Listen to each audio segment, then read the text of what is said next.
Okay guys, I'm gonna try to do a little short video of me trying to fit this Truflex bumper. That looks pretty good. Now, I've decided to go with Truflex, and I know some guys are gonna say, don't use Truflex, you gotta use fiberglass. Rigid fiberglass is better. Well, I've done my research and I've read a lot and checked a lot, did some reviews, read reviews, and I don't see any reason why you can't use the Truflex. They sell them, and guys have I've read guys that have put them on years ago and they're still perfectly fine. However, in order to get it on there, you have to mount it first and align it and get all of these studs aligned first, because if you don't, you've got two choices. You could take off the 5-mile-an-hour bumper that's underneath the plastic bumper. It goes on here like this. All right.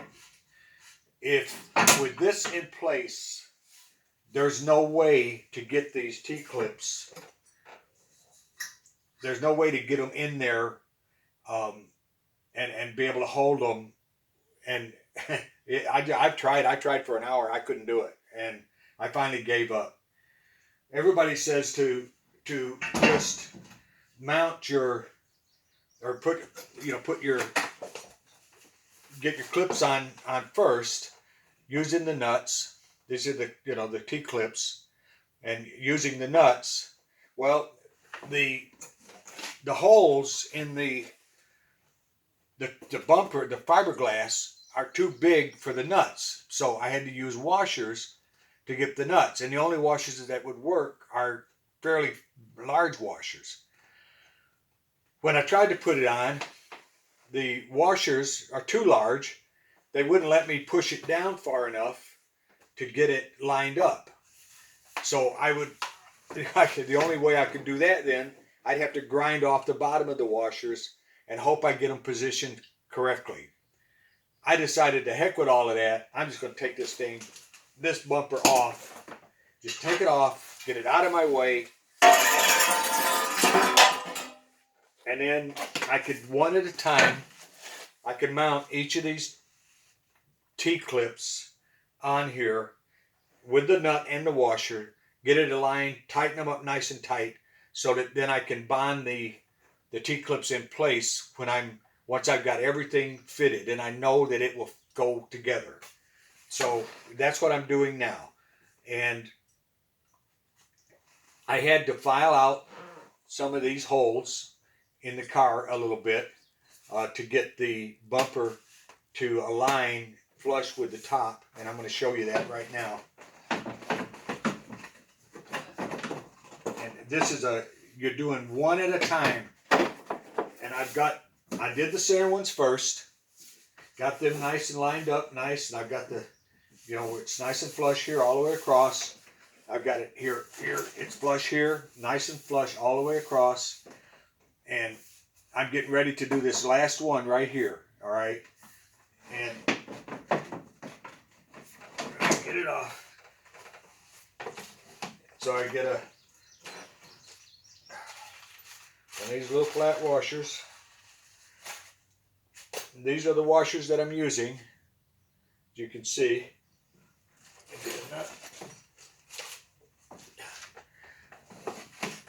Put the T-clip in.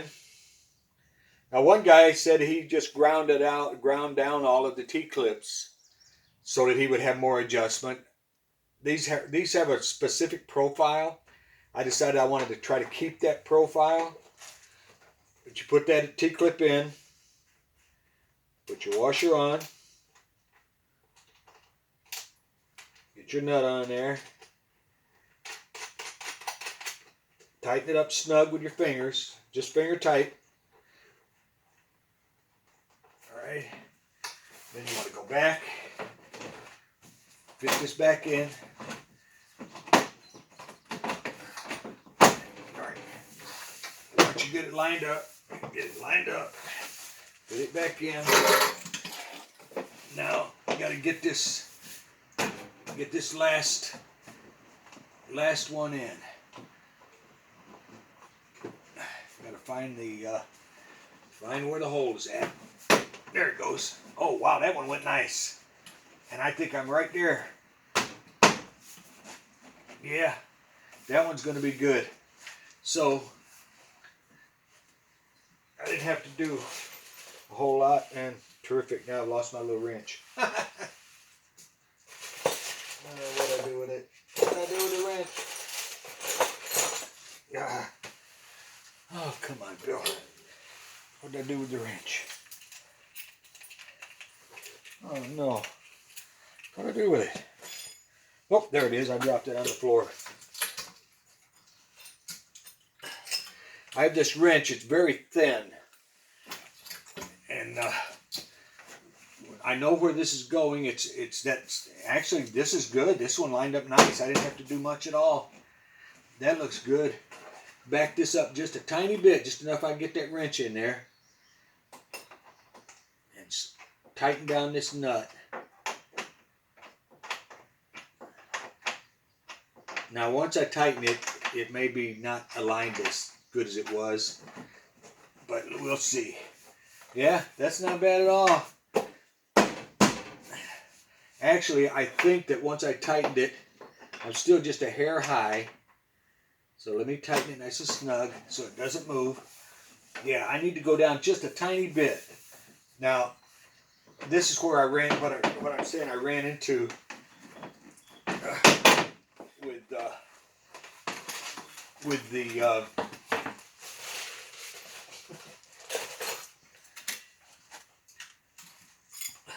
with that steel bumper in place. Those washers were hitting the bumper and I couldn't get it to go down enough. So rather than grind off all the washers and try to get them just right, I just removed the bumper. I'll put the bumper back on, but take a round file.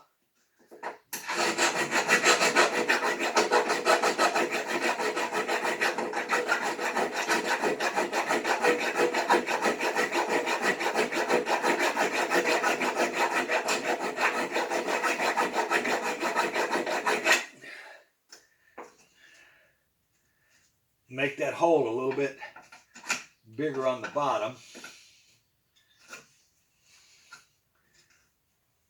Just a little bit more.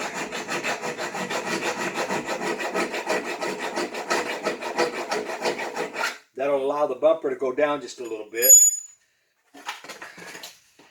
Try it one more time.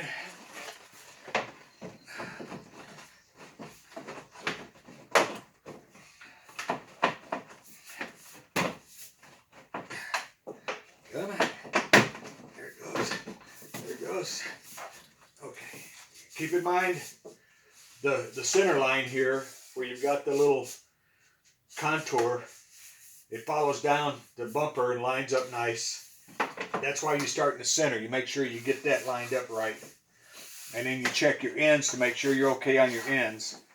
Now with me filing that down just a little bit, now I'm good. I'm nice and flush here. And yep. Yeah, I'm nice and flush. And I'm good on the end here. I can go back and check the other side, make sure I'm still good there, but I know that I am because I've centered it on this center. That's how I'm fitting this bumper. And excuse me, once I get all of these bolts right where they gotta be, before I take these nuts off, I'm going to take bondo glass on the back side, inside, underneath, and I'll bondo glass each one of these in position so that these T-clips don't move once I, now this one got a little crooked here. I'm going to straighten it out.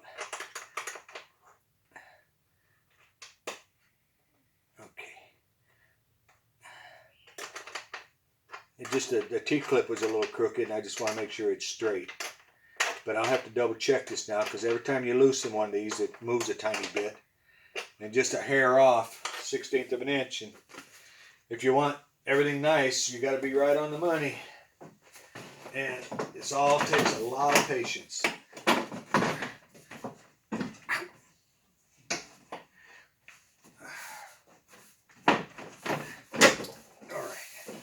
All right. Yep, I'm there. Yeah, that's good.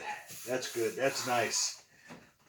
And got to do that on each one of the bolts. I did this side. Now it's done. Now I got to do the other side. And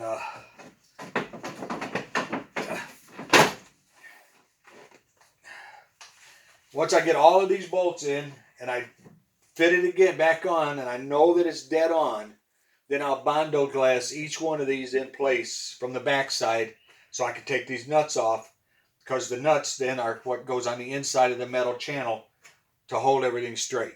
I mean, to hold the bumper on. I'll put this 5.5 bumper back on before I do the final assembly. But that's how it's going, bud, guys. And I looked online trying to find a video how to do this, and I could not find one. I found a lot of videos, but none of them really showed this. So that's how I'm doing it, and I'm hoping this helps somebody. It's a real tedious process, but if you're doing a Corvette, everything is tedious. All right. I hope I covered it all. Once I get to the stage of with the bondo glassing, got that all bondo glassed in, and fitted to make sure that it's dead on, I'll do another quick little video to show that it's done. And before I start doing the bondo glass fitting and fiberglass fitting, to make sure that the bumper lines up perfect with the front of the car, and I have a nice, even, clean gap. So there you go. That's it.